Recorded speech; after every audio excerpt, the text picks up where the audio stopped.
Saudi अरब समेत खलीजी मुल्कों ते तुर्किया विच अज ईद उल फितर मनाई जा रही है। मस्जिद अल हराम ते मस्जिद नबवी शरीफ विच नमाज ईद दे रूपरवर इज्तिमात उम्मत मुसलमान दी सलामती ते यकजहती दुआवां खादम हरमैन शरीफैन शाह सुलमान बिन अब्दुल अजीज दी दुनिया भर दे मुसलमानों नूं ईद दी मुबारकबाद। अमरीका बरतानिया यूरोप विच भी मुस्लिम कम्यूनिटी अज ईद मना रही है।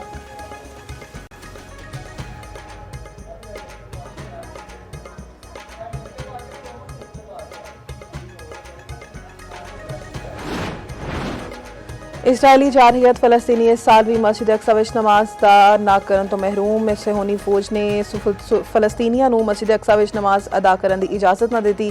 हज़ारां फलस्तीनियां ने मस्जिद अक्सा दे बाहर जमा होकर नमाज अदा की। इसराइली फोर्सेस ने नमाजियां ते धावा तशद्दुद दा निशाना बनाया।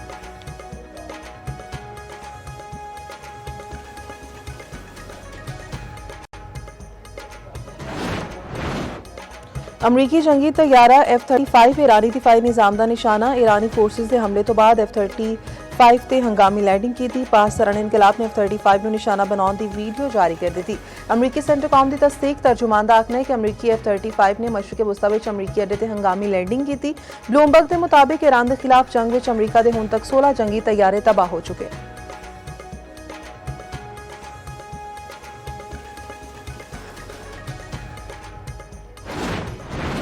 धुएं दे स्याह बदल छा गए। शहर की बिजली मुनकता। पाकिस्तान इनकलाब का कहना है कि अशदूद ते हेफा रिफाइनरी से पहली बार नसरुल्ला मिसाइल का इस्तेमाल किया गया। खैबर शिकन इमाद ते हाज मिसाइल भी दागे गए। हाइफा रिफाइनरी ते हमला पारस गैस फील्ड ते हमले का जवाब है।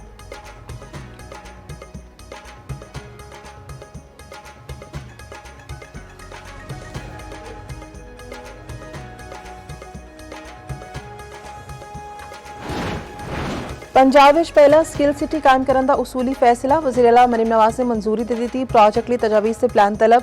टेक्निकल वोकेशनल एजुकेशन बोर्ड का स्कॉटलैंड ते बरतानिया के इदारे नाल इल्हाक करने ते इत्तेफाक। वज़ीर आला पंजाब का कहना है कि यूथ फोर्स नूं टेक्निकल एजुकेशन नाल पंजाब की हकीकी ताकत बनावांगे।